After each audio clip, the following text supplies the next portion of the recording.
did you get into this, I mean, you are what? The first Indian woman unicorn and internet entrepreneur. So how did you get into this space? And like, I'm sure you always wanted to work and all of that, but how did this whole thing happen? So, the way I look at it is that when I was growing up, my father always told me that I could do anything. Anything Mhm. kind of throws a definition अलग था, because Okay. anything is always the scope of what you understand, right? You don't, Yeah. if I don't believe that there is, let's say, extraterrestrial life, then that doesn't come in my description of anything. Mm-hmm. When my father told me I could do anything, for me it was like, oh, my mom's a nutritionist and I want to be a nutritionist, and maybe I'll do something in that. And that's really where it started. And every time I would see somebody who's been successful, who's been able to carve out a new career for themselves, or been able to do stuff which I didn't think would be possible. My first thought process typically is that, we can also do it. I can also. So Mm-hmm. I've been good about not limiting myself, because Yeah. I kept expanding that definition of anything. And now, having said that, of course, anything worth doing is worth doing well, and just a lot of hard work kind of goes into that. I started my career with in advertising in India, short stint with Lintas, went to the US, got my MBA, went on to work with Goldman Sachs, which is one of the largest investment banks in New York. That was a short period. Went back to consumer with working with Nordstrom, doing strategic planning for them. That was super exciting. Learned from, I would say, the best in the breed, the best consumer company ever. And they have this whole concept of an inverted pyramid where the consumer is on top, and the consumer and CEO is at the bottom. So the CEO supports the next layer supports the customer support people who are on the floor, and customers on the top. So everybody is supposed to work on making the life of the person who's on top of you easier.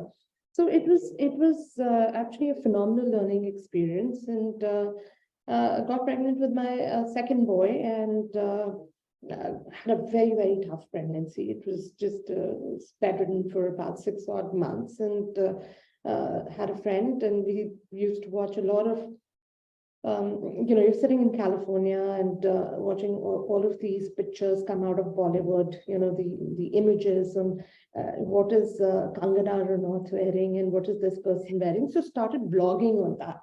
And Okay. it was just completely random. Started writing on fashion, because that's what I was working on for the last 8, 9 years. Started writing on that. Had a friend who was a very good writer, so she joined in as well, and started putting up images and started a blog called Fashion Clues.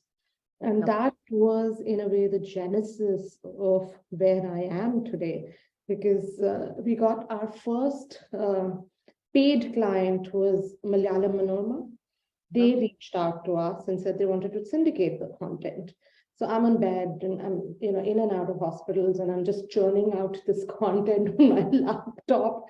So I still have a very dear friend who's the paparazzi king, which is Viral Bhayani. Mm-hmm. And I was just, he's the paparazzi king of Mumbai, and I was his first client. I was just talking to him last week, and he's like, "You're the first person we started working with." And we just kept churning out content. Then MSN started syndicating our content. We started getting paid for it, which in itself was amazing, because I don't necessarily have an entrepreneurial uh, background per se. Growing up in the army, you go, you work, you do a new career, पढ़ाई में अच्छे होते हो. It's a very classic Yeah. world that I grew up in, and my husband at that time was, I want to say, he has always been an aspirational entrepreneur. He was always wanted to be an entrepreneur. मेरा ऐसा कोई शौक नहीं था. I just wanted to do really well in whatever I was doing, and that was really it. And we had one of the largest VCs out of the valley reach out to me, and he said that he wanted to talk to me because he was seeing a lot of my content in a lot of sites. His wife was reading a lot of my content, and Okay. he thought that something like this could be done for South Asian women.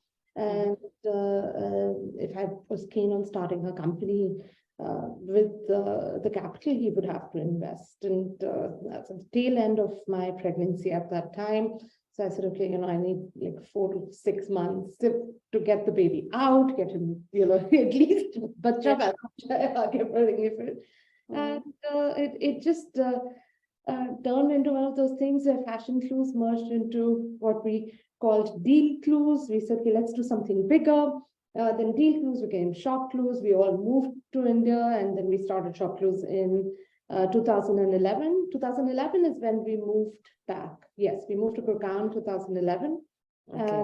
And we moved the entire team with us, and it's been a pretty much a roller coaster ride since then. It's been fascinating building out consumer tech for a country where technology was not a part and parcel of our life at that time. Today, we are having this conversation where I'm talking to my laptop and you're talking to your laptop, Yeah. and Yeah. millions of people are going to listen to us with some little earpods sitting in their ears, right? Yeah. Yeah. We're Yeah. talking about starting a business that relied on these technologies at a time where most people would switch off the data of their phone because it was really expensive. They Yeah. leave it on, check, and then turn it off. And that's what it was doing. And it's been amazing building out a business for India. It is, we became a unicorn in 2016. For people who are not familiar with the unicorn term, it's a company that achieves $1 billion valuation. We were also the 5th unicorn in India and the first unicorn led by a woman. I have to say that at that point, when I just take a pause and think about what it meant, in all truth of the matter, I never thought that I would be a woman who would be the first to do anything in life. You're walking the footsteps of women who've walked in front of you, and Yeah. you want to achieve it, but you're more or less, I think the thought process is that you want to be successful, and that's how you work hard, and that the actual success or the actual accolades that you get are actually an output, right? They're not an input. You don't go in thinking that I'm going to be the first person to do this and the first person to do that. It's just the hard work that you kind of put in that kind of gives it output there. That's true. That's true. It's been a crazy life. It's been a fun life. It's something that I have to say I've enjoyed the journey completely, and I have dumped everything out now.